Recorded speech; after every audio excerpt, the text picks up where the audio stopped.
Hi, I think we're live. Welcome to season 4, episode 14. Mark is going to be talking to us about really how a coach helps you get where you need to go. Before we go there, Lance is not here. He's not feeling very well today. Mark, what's been going on in your world this last week? Yeah, this last week, obviously the big day, April 15th, tax day, was on Wednesday. If you didn't file your taxes, then you need to file for an extension as soon as possible. That was one thing. The other thing is, man, on the student loan repayment and the student loan program is rearing its ugly head, and it just is really hurting a lot of people. They're going to have to make decisions to get onto a repayment program, and that's starting to ramp up. You'll be able to make that choice. I think the assistance program, the new one that they built or are transitioning people as part of the one big beautiful bill from last year, is going to start on July 1st, 2026. So people really need to take their student loans seriously. They're not messing around. I'm not going to try to add any stress to it, but the consequences of ignoring your student loans is not a good idea, just like anything else. So the other thing is I'm on my own journey. Real quick update. I had started a 90-day journey. I do this every once in a while And so I did, the first 2 weeks, I did an analysis of my spending. I found, and I do use a cash envelope system. So it cuts down on the number of debit card transactions that I have. But I did the first 2 week analysis, and I found that my weekends, just as expected, the weekends are really where I typically spend a lot of money, or tend to spend. And so I found that by going back to my bank statement, looking at my transactions, and noticed that Home Depot, the last two weekends, Saturday specifically, I went to Home Depot and I used my debit card. And so I'm looking at that as a potential trend. Was it accounted for in your budget? It doesn't seem like Home Depot is necessarily a frivolous spend. It's not a frivolous spend. They were legitimate spending, but this is how you're spot on, Jennifer. You're spot on. So what I mean by that is there was not a home repairs or some kind of Home Depot type of line item in my budget. So it's currently being consumed in my miscellaneous category, which I don't spend. My miscellaneous category is very low. I don't spend a whole lot. The amount that I spent at Home Depot was about $29. I mean, they were just small purchases, but it's a trend, right? It's wow. Every Saturday I went, bought. The next Saturday went, bought. So it's a trend that I'm seeing. So what I'm going to do as a result, to your point, is I'm going to create a line item in my budget, specifically for home repairs and home. I don't want to call it beautification, improvement. No, I'm going to call it home improvement or home maintenance. It's going to be something outside of what I normally save in a sinking fund or temporary holding account for home repairs. Yeah. And so that was beautification, like when you go to TJ Maxx and they have the cute little spring bunny. Yeah, that's what my fund money is for. But the other thing about my so I had a 2-week goal of saving $500 every 2 weeks. Absolutely nailed it. I transferred my $500 into my temporary savings account. Oh, I'm so sorry I didn't get you my account number in time on that. Yeah. So that's kind of what's going on in my world. And just Right. Well, yeah. I'm gonna create a T-shirt called "The Ides of April." Do you know what Ides are? No. You've Well, heard of the Ides of March, right? yes. Oh yeah. Ides. Yep. Yes. So Ides was a method of date keeping for the Romans, and it just meant that middle of the month. So the Okay. 15th of April is also the 15th of March, the day which Caesar was killed. So that, and there was something else she said. Oh, weekends. Do you know Yeah. why weekends were created? Why? Henry Ford wanted Oh, his workers to have time off to enjoy a car they bought with him. wow. There's your fun facts. Yep. So I am looking ever so beautiful. I'm up in Ohio, which is looking ever so beautiful. Can you see the lake, or is there too much glare? Oh, that's awesome. That's Right. fantastic. So I have a gorgeous view, but unfortunately, our viewers don't have a gorgeous view because I've been doing lots of cleaning and yard work and all that while it's pretty up here. We're up here for the weekend. Um, but that view could be someone's. They're selling the house. It's That's been in a the that's a family since 97, 96 or 97. Is that the house that you're in? You guys have listed? Tim, yeah, Tim and his sister. It's their family's home, and they're actually having friends and family and some realtors they know over this weekend to kind of do a preview. Does someone want to buy it before they list it, and then they'll list it. So That's a beautiful view. I mean, yeah, and looking at the layout, I absolutely love that wall of windows yeah. opened up to the lake. What a fantastic home! What a It is. fantastic It's house. gorgeous. It's 3 beds, 3 baths. A breezeway attaches to a 3-car garage. There's a walkout basement. There's a laundry room. His dad was a very good woodworker, so there's an entire decked out woodworking room.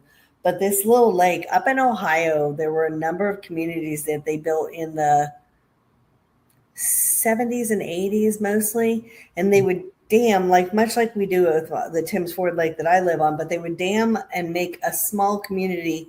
So this is probably 300-400 homes, but maybe 100 of them are on the lake. And what's great about their lot is it's very level. You don't have to go down. Like I'm looking across, there's a lot of steps to get down to the lake across.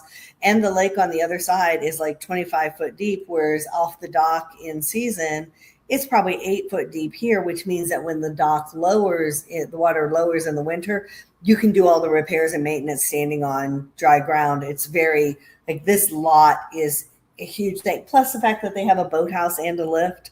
Some of the homes only have a dock or have a boathouse but no lift. So, his dad being an engineer kept very good care of it, and they've updated. So it's a great house. It's a little lake community and great little retreat or full-time living. So Yeah, that's right up my alley. I've been just really contemplating what are my next steps, right. and yeah, I mean, you've got. I always like planning. I did have someone mention to me this last week that really kind of has stuck with me. I actually appreciated the fact that she mentioned it, and what she said to me was, "You don't spend a lot of money, do you, Mark?" And it don't that has stuck with me for several days, and the reason why I actually feel like I do, but I very rarely spend it on myself. I'm always doing something for my rental property. So and that's what generated the whole view back on this last 2 weeks, and typically where I was spending that money. But So I think you plan when you are going to do something for yourself, it's planned. And even if it's a splurge, it's planned. And I right. think if a great opportunity came up, and let's say your splurge you had been planning for was in 2 months, but you're like, you know what, this would be a better thing. You know what I mean? Like if Mhm. you had a trip planned and you hadn't booked it yet, and you're like, oh, but you know what, this opportunity has presented itself, and this is an even better splurge, and I'm prepared to do it without hurting myself. I think Right. I don't think you're inflexible with it. Did it make you consider that maybe you should put a little more in your fund money and use it more often? Well, funny fact is it surfaced because my envelope. Like I said, I use an envelope system, Mm-hmm. and my envelope system is a core piece of my financial life. In fact, quite honestly, I can't function without my envelope system. It's just that important to me. I have a very strict routine, and that I go through in filling my envelopes. And it came up because my fund money still had the amount that I designate for my fund money still sitting in the envelope, and so that's what generated the question of you don't spend a lot of money, and Right. And you do need to have fun. I But you think know what? I, for years, have had fun without spending money because money was not something I had. right. Well, here's the thing. Here's the part that I've let just kind of meld in. That question. Percolated. Yeah, percolating over the last couple of days. I don't think it's necessarily something that I don't spend a lot of money. I think I'm very, because of my debt journey and because I understood how important using the money that you have comes to you. I now measure how my spending on the value of what I'm spending it on. Does that make sense? Yeah, for sure. And If that's I the don't thing feel too, like like, I'm going to get a lot of value out of what I'm buying, then I don't do it. right. And I think somebody could hear that, especially the fact that you mentioned it was a female, and think, okay, that's a negative kind of a situation.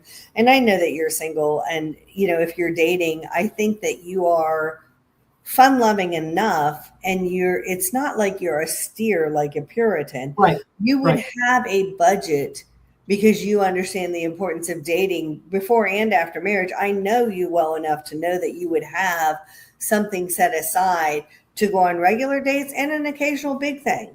And I do, and honestly, Jennifer, I do, and I honestly think that when you value what you have and you're a good steward of what you have, and you spend wisely, I actually think that that's an attraction. That's a quality that attracts the right people, Yeah.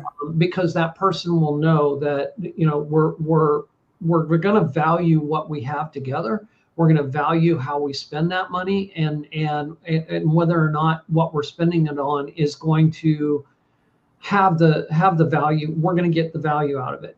For example, I won't name the professional team, but I live in Dallas, so if that doesn't give you an idea, then I can't help you.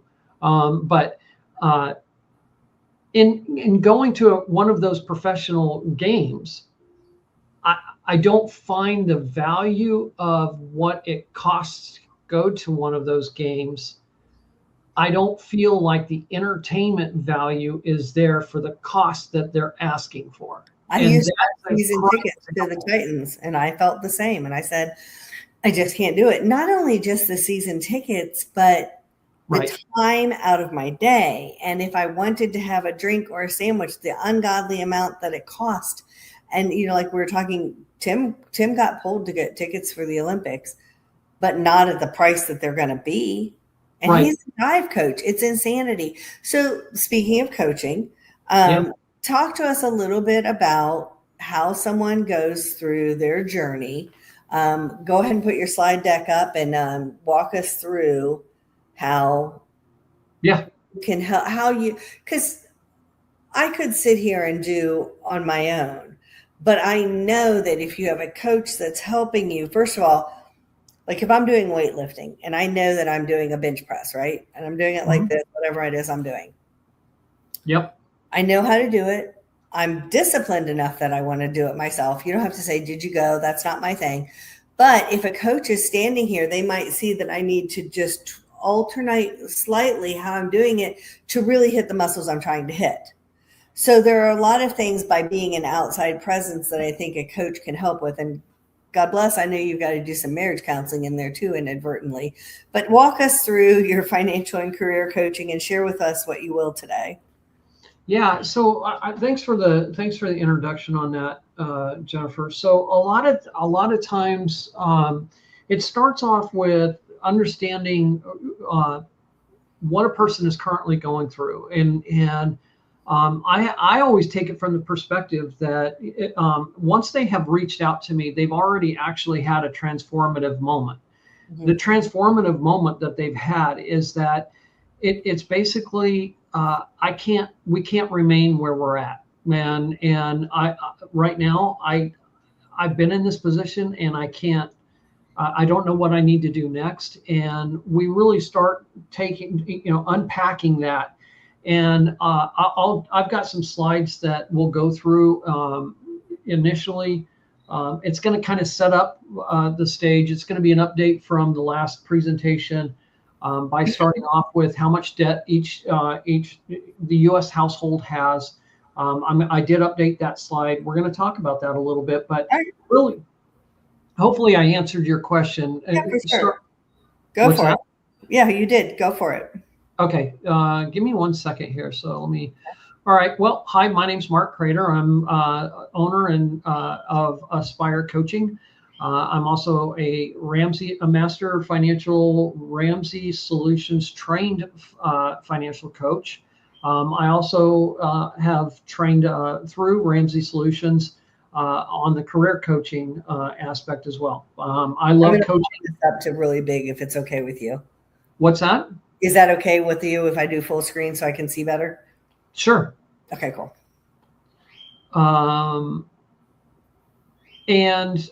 So a coach has a coach. I've kind of given you guys a little background on myself. I love coaching. I know what coaching has done in my life and the impact that it made.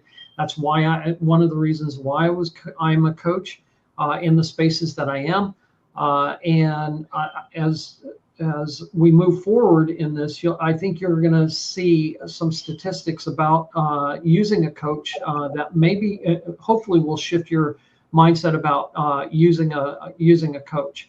I love coaching so much that I also went out and certified with John Maxwell's leadership team and their coaching program specifically.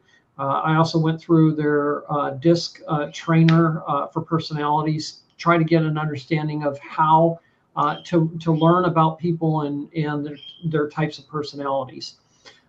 So I've been coaching for coming up on 4 years. I've been a contractor on the Smart Dollar Ramsey Solutions coaching team for about 3 years. And so now, here we are. I mean, why do I want, hopefully by the end of this presentation, I will have answered the question, why is it that I want to bring in a coach? And I know the dogs are just as interested in this. Yeah. Hold on just a second. We had somebody come in, so the dog went crazy. Okay. Hold on 1 sec.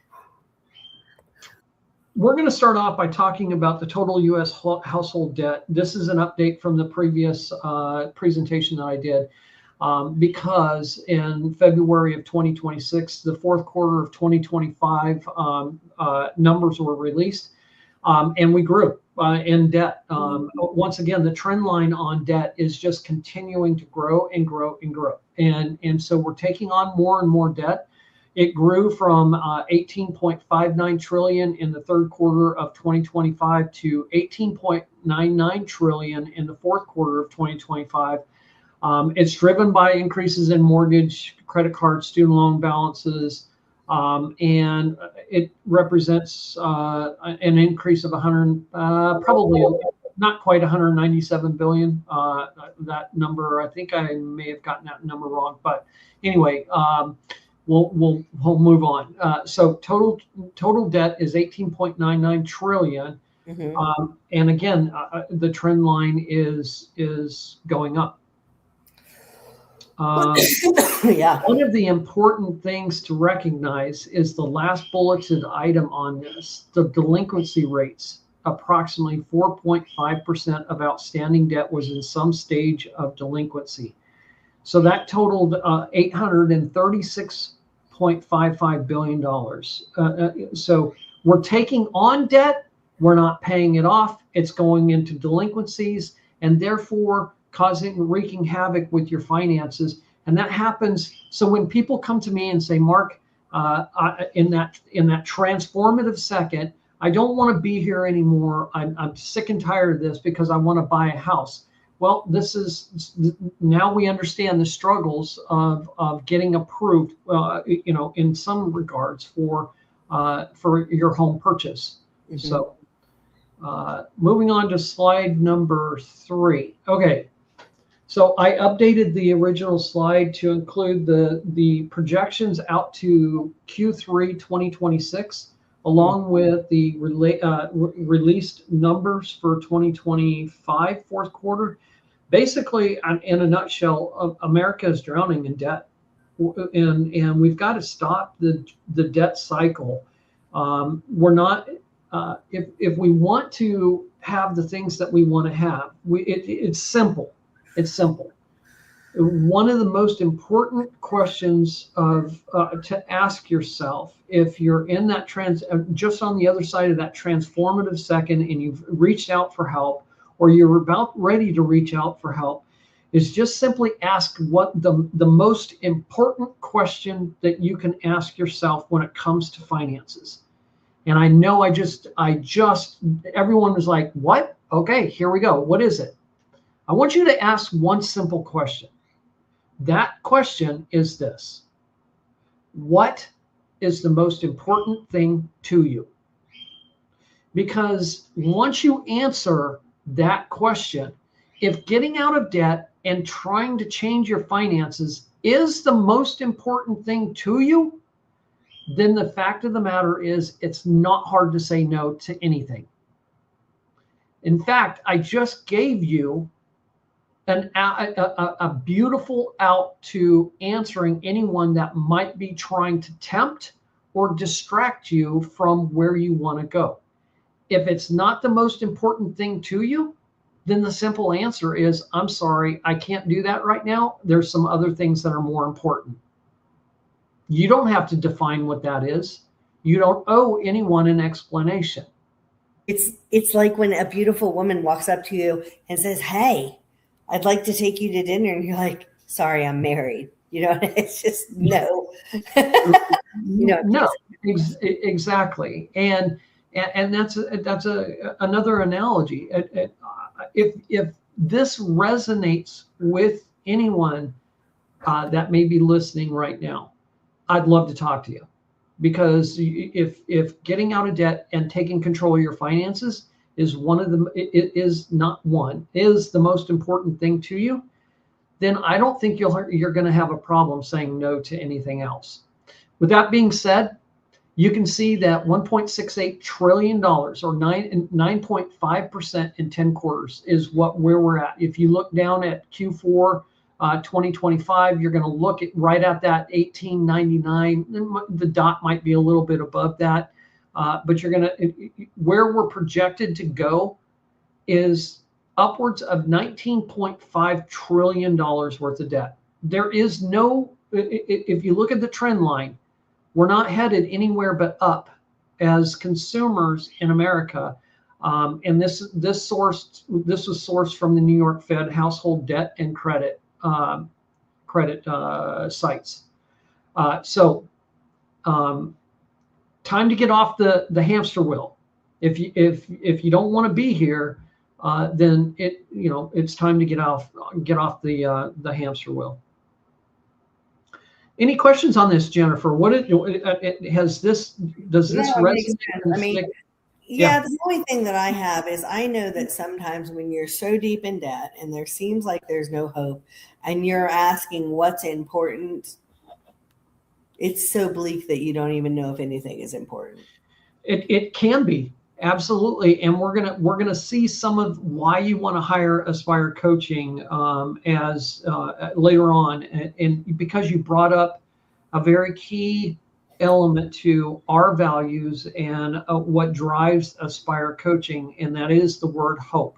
And hope is not necessarily a strategy, but it is forward thinking that you can achieve something. Continue on and tell us more.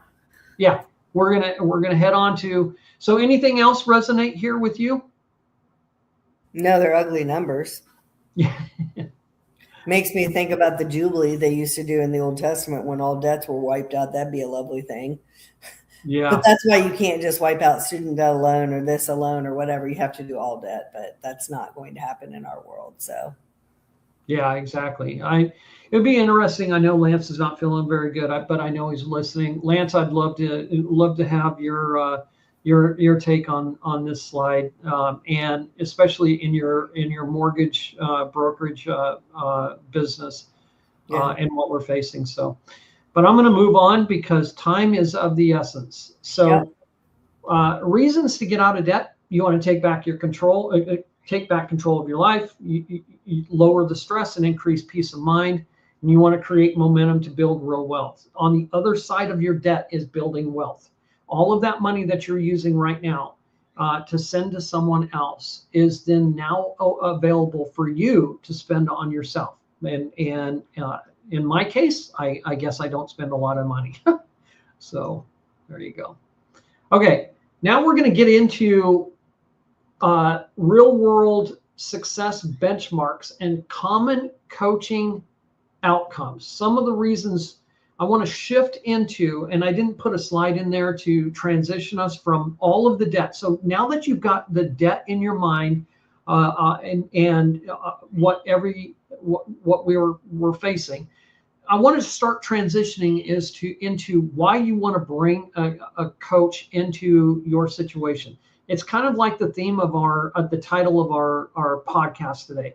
It's time to put me in, coach. Okay. So real world success benchmarks, common coaching outcomes, debt payoff speed is typically 1.5 to 3 times faster. My clients are just shocked. I can share with you. One person recently said to me, "I can't believe I paid off $11,000 just by changing my focus from not being sure if I should make this payment to stepping into that and actually making the payments." Here's another quote from one of Aspire Coaching's clients. "Mark, I can't believe this. You gave me a raise and I didn't even have to ask for it." So those are some common comments that I've heard from my clients as a result of debt payoff speed, monthly surplus cash flow. If you're at the end of the day in our program, we're going to teach you something. We're going to teach you the zero-based budget system. That means that whatever comes in, that amount goes out or is purposed for. Every dollar has a purpose. Every purpose has a dollar. Okay. Credit score improvement. That's important if you're looking at wanting to use your credit score to purchase a house. Budget consistency. Reason why I've been budgeting for 10 years and I'm still finding, I just outlined, I'm still finding things to improve in. Budgeting is a patience, flexibility type of system. It is not one thing, not perfect every single time, and we'll walk through that. And obviously a significant reduction in financial stress. Those are common coaching outcomes. People with I loved and found this specific statement. The strongest statistic of all, people with accountability systems are dramatically more likely to reach goals than people going alone. If you think that you're going to go alone, the likelihood is you may be successful. However, with using a coach, you can and that coach bringing in accountability, your odds are 65% increase with regular check-ins and accountability through a coach, like Aspire Coaching. Anything stand out to you on this, Jennifer? No, I mean, it all makes sense, but sometimes it's like you can hear it, but you don't understand it until you've experienced it. You got to go through it. In Yep. Spanish, there's two different words that mean know, like to know. Yep. There's saber and conocer. And saber means like you know a fact.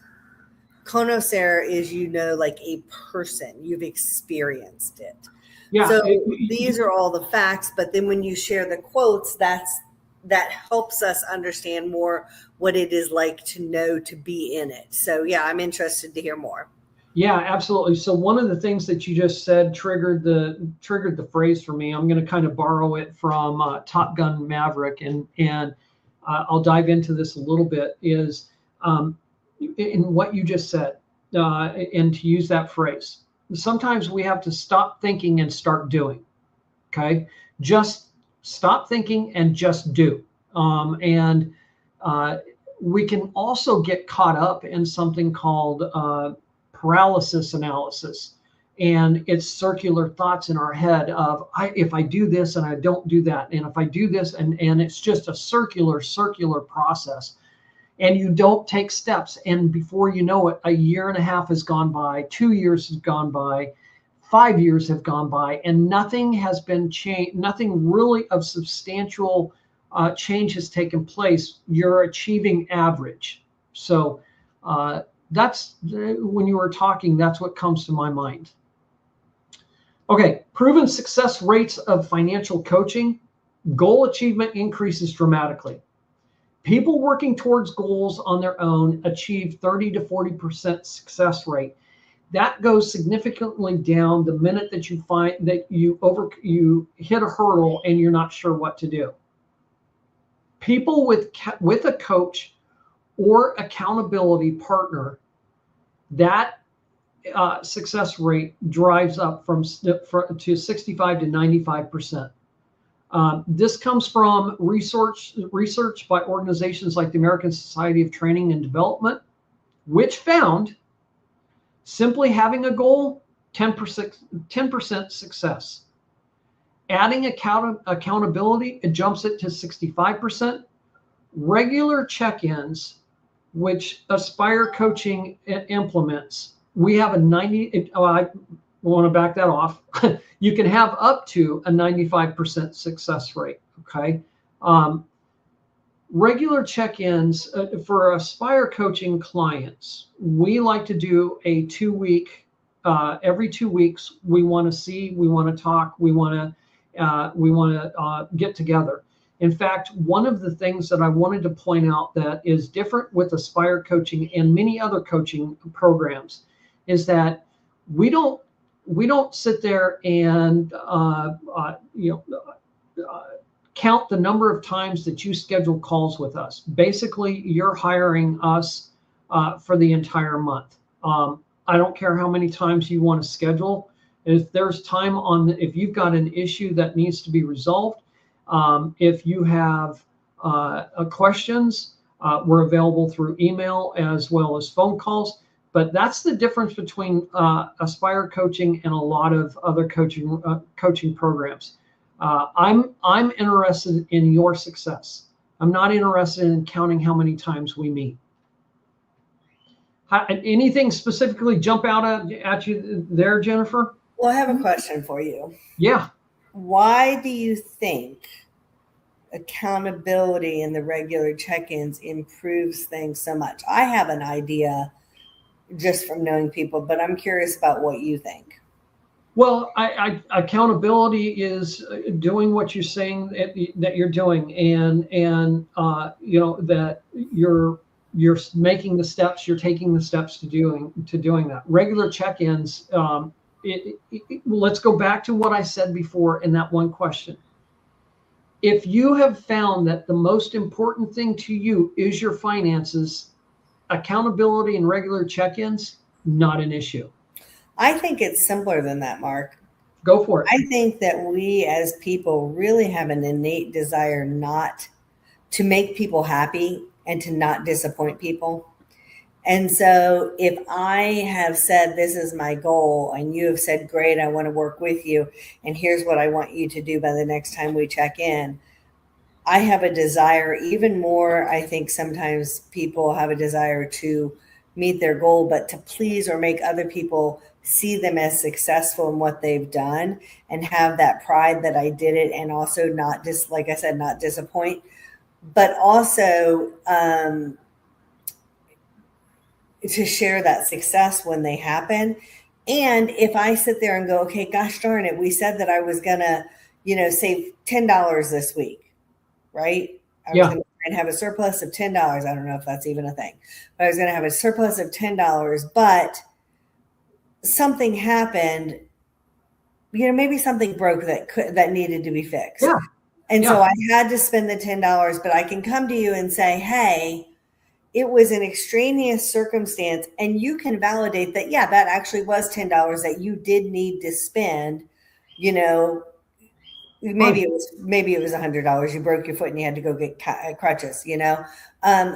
Whereas if it was $100 and I broke my toenail and decided I was going to get a high-level pos pedicure for $100, I can say, Right. no, I was really trying to do this, but this situation, and it validates that, yes, you made a good decision Yep. if you didn't hit the goal. But if you did hit the goal that you two established, then it's validating that, yes, I can do this. And there's that additional, what's it called? What's the happy hormone? Endorphin, Yes. endorphin buzz of, I hit it, but also you're celebrating with me. So it's compounded.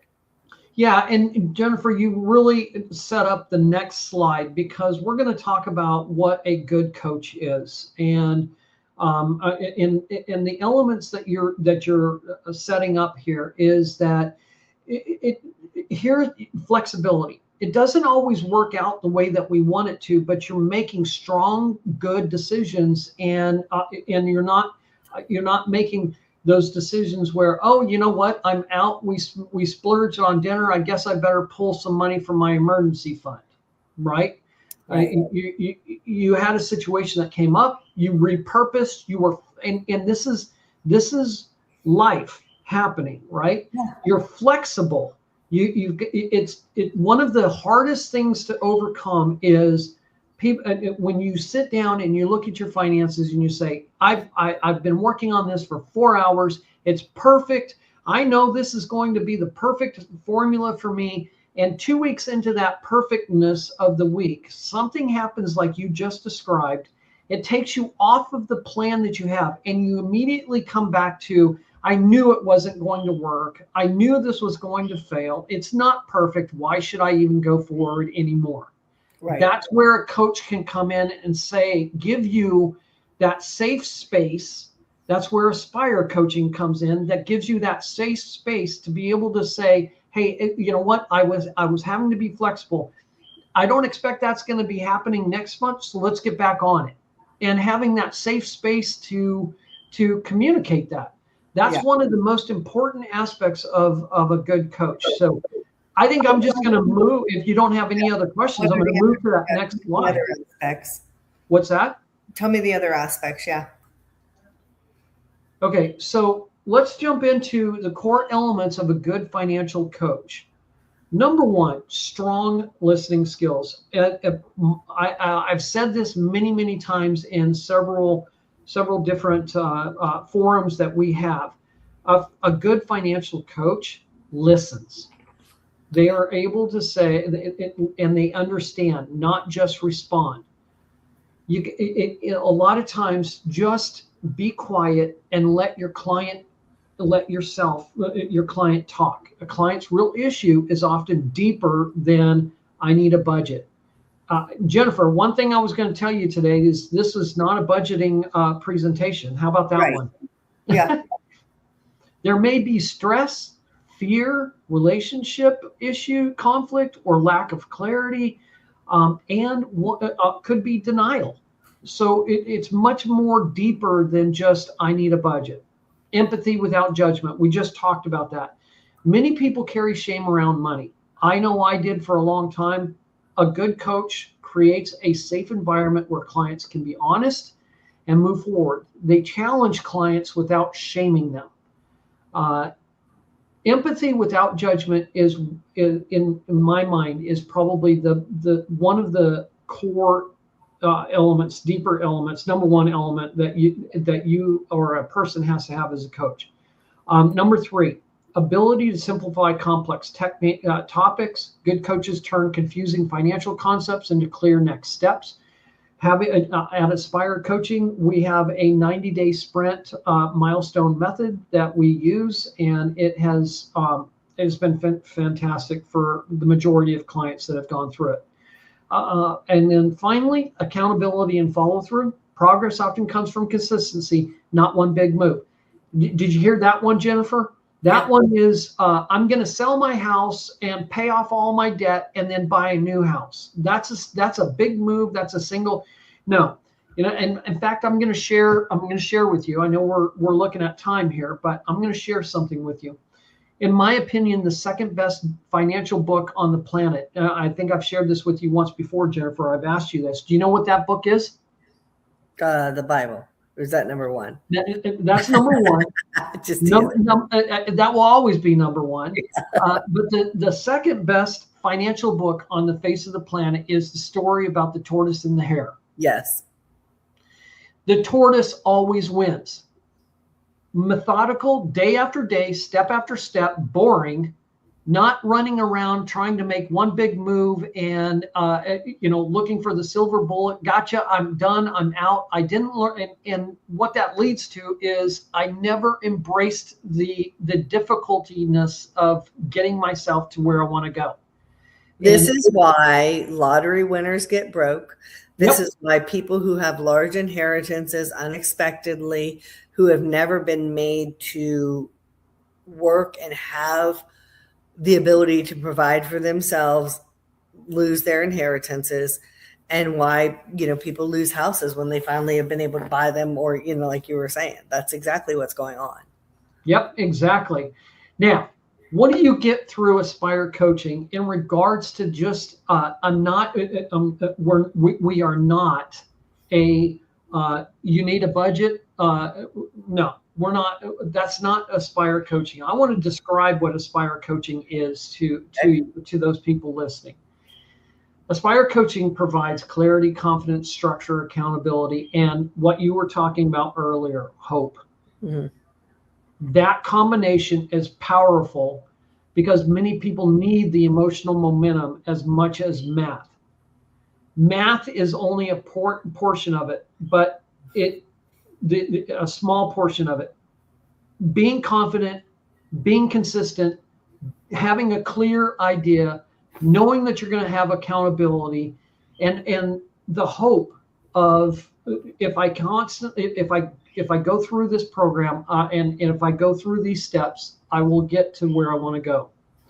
A great financial coach helps people change their relationship with money. It's not just a spreadsheet. What our great clients often say about Aspire Coaching, a strong coach makes people feel clear, hopeful, accountable, capable, and in control. We're going to walk with you. We're going to guide you. We're going to be there along the whole path. It's important for you to know, and I'll finish up by saying, you don't have to do this alone. Jennifer, what did you say something too? So Go back one. Okay. When you are in a financial crisis, whether it's debt that you don't know how to pay off, or how to get to the next house, you're just feeling cramped, or you need a new car, you often do not have clarity. You often are very much fearful and not hopeful. You feel like you don't have anybody to talk to and that you're incapable and there's no use trying because everything is too much and too big. So the other thing, even from the very beginning, you're going to gain those things as you clear things out one step at a time. But what you as a coach do is you're coming in clear-eyed. and with hope, because you've seen it work for other people, and you're giving accountability without judgment, which is important, and you're providing attaboy, attagirls when those are needed to give that hope and make people feel that they're capable. And in the end, you're in control and you're handing the control off to your people. But at the beginning, they have probably none of those things or very few of those things that you have, and you're lending them to them. I'm reading a book right now, and it's a fantasy series, and there's a bard and a warrior, and the warrior has had his sword hand cut off, and the bard has been blinded, and they've been cast out. And the blind man is putting his hand on the warrior's shoulder because he has his eyes, and he's leading him through and saying, tell me what you see. Tell me what you see so that I can guide you. And so, because he has the vision of the knowledge of what he's seeing. So you're saying to these people, put your hand on my shoulder and I'll tell you what I see. And I'll help you see this so that you can then walk beside me instead of behind me. And in the end, take your own path or forward. But I'm always here because we've gone on this journey. I'm always here for you. So if in the future, not that you're going to backslide and get to the same situation, but if in the future you need help with a new goal, I'm here to assist you. That's one of the things that is really important, because really, if you've been, and I know you have, and I have, in those situations where you are in such a financial strait that you cannot see, and there does not seem to be hope, it's good to have someone trustworthy that has vision and sight to lean on. Yeah, I 100%. And important part of what you just said is, setting a goal is, I can set a goal all day long. Tomorrow, I want, or six weeks from now, I want to run 100 miles. That's a goal. It's whether or not it's attainable is yet to be determined. The thing that's important about goals is that it's the system that you put in place to achieve the goal. Mm-hmm. That's the important piece. I can't get to 100 miles if I just want to go out there tomorrow and start running. I'm not going to make it. I mean, I'm not going to run 100, let alone whatever, obviously that's an exaggeration. Right. What I'm getting at is having a system in place that is holding you accountable, giving you hope, clarity, confidence, all of the elements that I just outlined. That's what's going to get you to your goal. Right. And at Aspire Coaching, we have a proven system of working very hard for 90 days, celebrating milestones through our sprint milestone method. And you need to celebrate your hard work. You need to be able to, enjoy the fruits of your labor. That's important. Now, does that mean if you're attempting to get out of debt, you go on a 7-day cruise? Probably not. No, but maybe a Dairy Queen. Yeah, maybe there's a stay home, a staycation weekend or something, that can, you've worked hard for it. And then once you've celebrated, we're right back on the horse and moving forward. But yes. And I think too, with the clarity, it also is like we were saying, once you finish the one goal, it probably has already put mind clarity, probably be when you're 3/4 of the way through it, of what the next goal is. Right. Absolutely. And there is a cost to bringing in a coach. I want to tackle that. There is a cost for hiring a coach. So one of the things that people, can have struggle with is they can't afford a coach. Well, my perspective is you can't afford not to have a coach. You can't afford to have the next 5 years going down that average path and not achieving. How long, or better yet, let me ask you the question. how long have you been in the situation that you've been in? But your mind is telling you, oh, I'm not going to do that because that's just going to cost me money.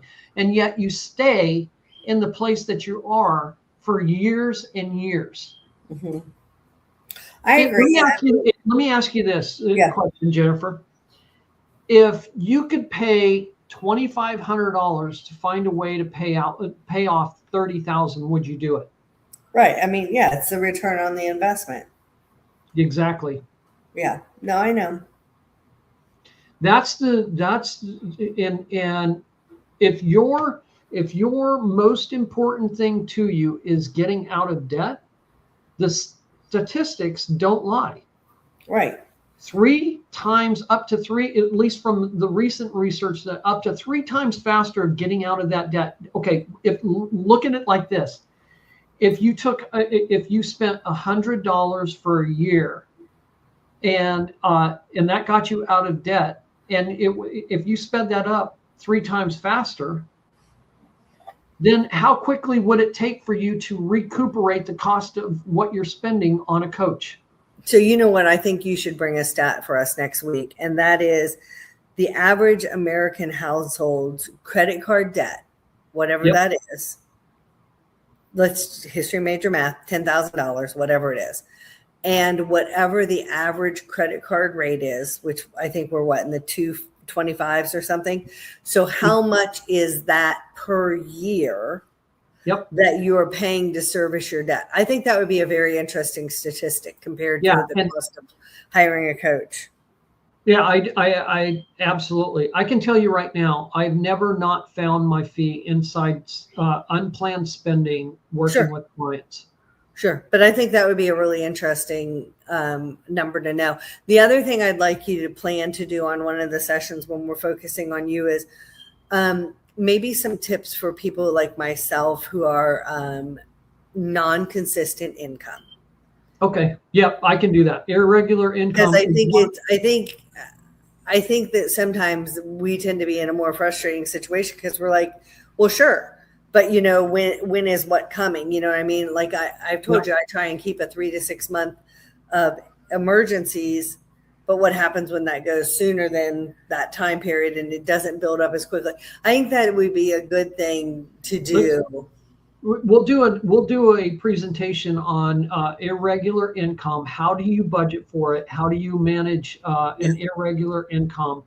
And use that for to overcome your challenges. Irregular income is not an easy. It's not easy, but there is a method to the madness on that. So I'll be happy to share that with you guys. All right, sounds good. And then I think we're going to wrap up. And look, they're doing something I'm not. Can you see? They're going by with a big boat.